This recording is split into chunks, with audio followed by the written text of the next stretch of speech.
Hello everyone. Balance sheet নিয়ে কিন্তু সবার মনে একটা মিসকনসেপশন আছে, অনেক বড় মিসকনসেপশন আছে, যেটা হচ্ছে যে কোম্পানির ডেট বেশি থাকলে অনেকেরই মনে হয় যে ব্যালেন্স শিট খারাপ, কিন্তু ডেট বেশি থাকলে যে ব্যালেন্স শিট খারাপ হবে তাও নয়। কারণ এখানে দেখুন, কোম্পানির রিজার্ভ অনেক বেশি 2000 কোটি টাকার, কিন্তু কোম্পানির বরোয়িং 4000 কোটি টাকার, মানে ডবল। কিন্তু সেক্ষেত্রেও কোম্পানির টার্গেট অ্যাচিভ হয়। দেখুন কোম্পানি এইখান থেকে অনেক উপরে চলে গেছে, আমাদের টার্গেট অ্যাচিভ হয়ে গেছে 23%, রাইট? তো এইভাবে একটা কোম্পানিকে বুঝতে হবে যে কোম্পানিতে শুধু ডেট থাকলেই কোম্পানি খারাপ হয়ে যায় সেটা না, ডেটটাকে ঠিক করে ম্যানেজ করতে হবে। ঠিক করে ম্যানেজ না করতে পারলে তখনই সেটা খারাপ হয়। আর সেটা আমরা কীভাবে বুঝবো যে ডেট ঠিক করে ম্যানেজ হচ্ছে কি না, সেটা দেখার জন্যে, সেটা বোঝার জন্যে আপনার যেতে হবে প্রফিট অ্যান্ড লস স্টেটমেন্টে। আর এখানে যে আচ্ছা একটা কথা বলুন, যে কোম্পানির যেই বরোয়িং সেটার জন্য কি করতে হয়, সেটার জন্য ইন্টারেস্ট পে করতে হয়। তো প্রফিট অ্যান্ড লস স্টেটমেন্টে আপনাকে ইন্টারেস্ট দেখতে হবে যে ইন্টারেস্ট কত। ইন্টারেস্ট যদি 368 করোড়ের কোম্পানি দিচ্ছে, আর কোম্পানি অপারেটিং মার্জিন দেখুন 1200 কোটি টাকার, তার মানে কি কোম্পানি ইজিলি নিজের ইন্টারেস্ট পে করে আরও এক্সট্রা প্রফিট বের করতে পারছে, তাই না? তার মানে কি কোম্পানি ইজিলি নিজের বিজনেসকে রান করতে পারবে। যদি এখান থেকে কোম্পানির যে অপারেটিং প্রফিট মার্জিন আছে সেটা যদি একটু রিডিউস হয়েও যায়, তাও কোম্পানি নেট প্রফিট বের করতে পারবে আর নিজের বিজনেসকে গ্রো করতে পারবে, তাই না? তো এইভাবে বুঝতে হবে যে কোম্পানির ব্যালেন্স শিটের ডেট বেশি থাকলে যে খারাপ সেটা নয়। সেরকম যদি আমরা আরেকটা এক্সাম্পল দেখি, তো দেখুন দীপক ফার্টিলাইজার। তো এই কোম্পানিটার ব্যালেন্স শিটেও দেখুন ডেট অনেক বেশি আছে, কিন্তু প্রফিট অ্যান্ড লস স্টেটমেন্টে দেখবেন যে অপারেটিং মার্জিনের তুলনায় ইন্টারেস্ট কিন্তু সেরকম কিছু খুব বেশি না। তার মানে এখানে কি ডেটটা কোনো প্রবলেমই না।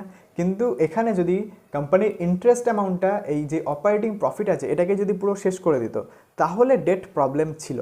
ঠিক আছে, তো এইভাবে একটা কোম্পানিকে অ্যানালাইজ করতে হবে। তারপরে ব্যালেন্স শিট রিড করতে গেলে দেখুন, যারা নন ফাইন্যান্স ব্যাকগ্রাউন্ড থেকে আসে তাদের জন্য একটা তাদের মধ্যে একটা খুবই বড় মিসকনসেপশন কি থাকে, যে তারা মনে করে যে রিজার্ভ টাকাটা আছে এটা কোম্পানির কাছে আছে, যে বরোয়িংয়ের টাকাটা এটাও কোম্পানির কাছে আছে, যে ফিক্সড অ্যাসেট আছে এটাও কোম্পানির কাছে আছে, যেই সিডব্লিউআইপি আছে এটাও কোম্পানির কাছে আছে, যেই আদার অ্যাসেটের টাকা আছে এটাও কোম্পানির কাছে আছে। কোম্পানির কাছে আছে, কিন্তু এই টাকাগুলো আর এই টাকাগুলো আলাদা নয়, এটা আপনাকে বুঝতে হবে। কোম্পানির যা লায়াবিলিটিস থাকে, মানে এই প্রথম চারটে, একটা দুটো তিনটে চারটে, এই যে চারটে লায়াবিলিটিস, এইটা মানে বোঝাচ্ছে যে কোম্পানির কোথার থেকে টাকা এসছে।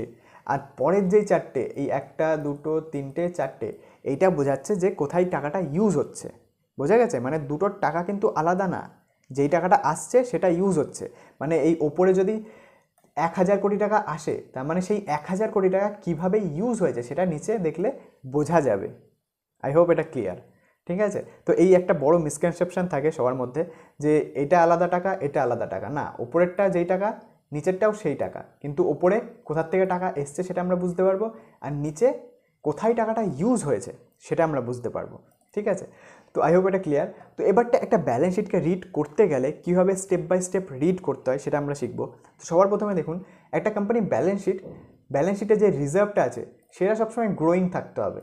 আর কোম্পানির রিজার্ভ যদি গ্রোয়িং থাকে, তার মানে কি বুঝতে পারবো কোম্পানির বিজনেস গ্রো করছে। আর তার কম্পারিজনে যদি বরোয়িং অল্প থাকে তাহলে তো কোনো ব্যাপারই নেই, আর যদি বরোয়িং বেশি থাকে তাহলে আমাদের কি করতে হবে, প্রফিট অ্যান্ড লস স্টেটমেন্টে যে ইন্টারেস্ট আর অপারেটিং প্রফিট মার্জিনটা দেখে নিতে হবে। ঠিক আছে, তো এই হয়ে গেল যে রিজার্ভ আর বরোয়িং। আর তাছাড়া সেরকম কিছু এখানে দেখার প্রয়োজন পড়ে না। তারপরে আমাদের দেখতে হবে কি, সেই টাকাটা যেটা এসছে আমাদের কাছে রিজার্ভের থ্রু কিংবা বরোয়িংয়ের থ্রু, সেই টাকাটা কোথায় ইউজ হচ্ছে, ঠিক করে ইউজ হচ্ছে কি না সেটা বুঝতে হবে। তো সেটা বুঝতে গেলে দেখুন, দুই ধরনের কোম্পানি হয়, একটা হয় অ্যাসেট হেভি বিজনেস মডেল, একটা হয় অ্যাসেট লাইট বিজনেস মডেল।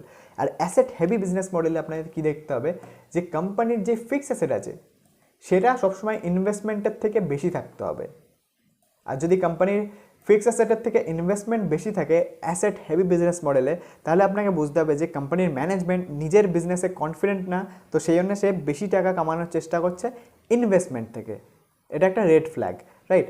আর অ্যাসেট লাইট বিজনেস মডেলে কী থাকবে, সবসময় ফিক্সড অ্যাসেটের থেকে যে ইনভেস্টমেন্ট আছে সেটা বেশি থাকবে। আর যদি ফিক্সড অ্যাসেট বেশি থাকে তো সেটা একটা রেড ফ্ল্যাগ, সেখানে দেখতে হবে কি কিছু না কিছু প্রবলেম হয়তো আছে। ঠিক আছে, তো এইভাবে টাকাটা ঠিকভাবে ইউজ হচ্ছে কিনা সেটা বুঝতে হবে। আর অ্যাসেট হেভি বিজনেস মডেলে যদি সিডব্লিউআইপি অনেক বেশি থাকে, তো তাহলে সেটা আমাদের জন্য খুবই ভালো খবর। তার কারণ যে কোম্পানি ক্যাপাসিটি এক্সপ্যান্ড করছে, দেখুন যখনই কোম্পানি ক্যাপাসিটি এক্সপ্যান্ড করে তখন কোম্পানি জানে যে যেই এক্সট্রা প্রোডাকশানটা হবে সেটা কোম্পানি বিক্রি করতে পারবে, রাইট? তো ক্যাপাসিটি ইনক্রিজ হলে কোম্পানির প্রোডাকশন ইনক্রিজ হবে, প্রোডাকশন ইনক্রিজ হলে কোম্পানির রেভিনিউ ইনক্রিজ হবে, আর যখনই রেভিনিউ ইনক্রিজ হবে তখন নেট প্রফিট আরও বেশি স্পিডে ইনক্রিজ হবে। বোঝা গেছে? আর এটা কেন হয় যে রেভিনিউ যে স্পিডে ইনক্রিজ হয় তার থেকে আরও বেশি স্পিডে নেট প্রফিট ইনক্রিজ হয় কেন, এটা আমরা শিখব আমাদের 3rd নম্বর ভিডিওতে, যেখানে আমরা P&L স্টেটমেন্ট অ্যানালিসিস করব, কীভাবে অ্যানালিসিস করতে হয় সেটা শিখব। এটা আমাদের 2nd ভিডিও, যে ফাইন্যান্সিয়াল স্টেটমেন্ট কীভাবে রিড করতে হয়। আজকে আমরা ব্যালেন্স শিট ডিসকাস করছি। এর আগের প্রথম ভিডিওতে আমরা ক্যাশ ফ্লো স্টেটমেন্ট ডিসকাস করেছি, যে ক্যাশ ফ্লো স্টেটমেন্ট রিড করার প্রয়োজন কেন পড়ে না, ঠিক আছে? আর সেই ভিডিওটা আপনি দেখতে পারবেন আমাদের প্লে লিস্টে, যে কীভাবে ফাইন্যান্সিয়াল স্টেটমেন্ট রিড করতে হয় সেই প্লে লিস্টে, যে রাইট। তো আই হোপ এটা ক্লিয়ার যে কোম্পানির কোথায় টাকাটা ইউজ করছে সেটা কীভাবে বুঝবো। এবার এখানে আরেকটা জিনিস আছে, যে আদার অ্যাসেটে গেলে ক্যাশ অ্যান্ড ক্যাশ ইকুইভ্যালেন্ট আর এখানে ইনক্রিজিং রিজার্ভ, এই দুটো জিনিস যদি আপনারা দেখতে পান, তার মানে কি, এর আগের ভিডিওতে আমরা ডিসকাস করেছি যে তার মানে কোম্পানির ক্যাশ ফ্লো স্টেটমেন্ট খুব ভালো আছে, আমাদের এক্সট্রা করে ক্যাশ ফ্লো স্টেটমেন্ট দেখার প্রয়োজন নেই, ঠিক আছে? আরও অনেক কিছু আছে ক্যাশ ফ্লো স্টেটমেন্টের মধ্যে, তো সেই ভিডিওটা দেখলে আপনারা বুঝতে পারবেন যে কেন আমাদের ক্যাশ ফ্লো স্টেটমেন্ট রিড করার প্রয়োজন নেই অ্যাকচুয়ালি, ঠিক আছে? তো এটা আই হোপ ক্লিয়ার হয়ে গেল। এবারটা এখানে আরেকটা জিনিস কি আছে, যে ট্রেড পেয়েবল, ট্রেড রিসিভেবল, এই দুটো জিনিস অনেকেই দেখে। তো এই দুটো জিনিস দেখুন, দেখার খুব একটা প্রয়োজন হয় না, তার কারণ যদি ট্রেড রিসিভেবল আর পেয়েবলে যদি অনেক মিসম্যাচ থাকে, অনেক প্রবলেম থাকে, তো সেক্ষেত্রে কোম্পানির রিজার্ভ ইনক্রিজ হবে না আর কোম্পানির কাছে এক্সট্রা ক্যাশ থাকবে না ভালো। যেহেতু কোম্পানির রিজার্ভ ইনক্রিজ হয়ে যাচ্ছে আর কোম্পানির কাছে ভালো ক্যাশও আছে, তো তার মানে কি, কোম্পানির ট্রেড রিসিভেবল পেয়েবলে ওয়ার্কিং ক্যাপিটালে কোনো প্রবলেম সেরকম নেই, ঠিক আছে? আর তারপরে তাও যদি আপনাদের দেখতেই হয়, তো সেক্ষেত্রে কীভাবে দেখতে হয় এটাকে, সঠিক নিয়ম কী সেটা আমি বলে দিই। তো এখানে দেখুন, ট্রেড পেয়েবল মানে কি, যেই টাকাটা লোককে দিতে হবে, আর ট্রেড রিসিভেবল মানে যেই টাকাটা লোকের কাছ থেকে পাবো। তো সবসময় মনে রাখবেন, ট্রেড রিসিভেবল যত কম থাকবে তত ভালো, আর ট্রেড পেয়েবল বেশি থাকলেও সমস্যা নেই। মানে কি, নিজের টাকা লোকের কাছে পড়ে থাকলে চলবে না, কিন্তু লোকের টাকা আমার কাছে পড়ে থাকলে চলবে, ঠিক আছে? এইভাবে ভাবতে হবে যে নিজের টাকা লোকের কাছে পড়ে থাকলে কখন টাকা মেরে দিয়ে চলে যাবে সেই মানে বোঝা যাবে না, ঠিক আছে? কিন্তু লোকের টাকা নিজের কাছে থাকলে আমি যদি 1 মাস পরেও দিই, তো সেক্ষেত্রে 1 মাস ওই যদি 1000 কোটি টাকা, 10,000 কোটি টাকা আমি যদি ব্যাংকে ফিক্সড ডিপোজিটও করে দিই, তাও 1 মাসে বিরাট ইন্টারেস্ট পাওয়া যাবে, ঠিক আছে? তো লোকের টাকা নিজের কাছে থাকলে অসুবিধা নেই, ট্রেড পেয়েবল বেশি থাকলে অসুবিধা নেই যদি কোম্পানি ওভারঅল ব্যালেন্স শিট ভালো থাকে, কিন্তু ট্রেড রিসিভেবল যত কম থাকবে তত ভালো। তো এইভাবে একটা কোম্পানির ব্যালেন্স শিট কীভাবে অ্যানালাইজ করতে হয় সেটা আমরা ডিসকাস করলাম। যদি ভালো লেগে থাকে তাহলে সাবস্ক্রাইব করবেন, শেয়ার করবেন, ঠিক আছে? কারণ বাংলা ভাষায় এই ধরনের ভিডিওগুলো কিন্তু কেউ বানায় না, এই ধরনের এডুকেশনাল ভিডিও কেউ বানাচ্ছে না।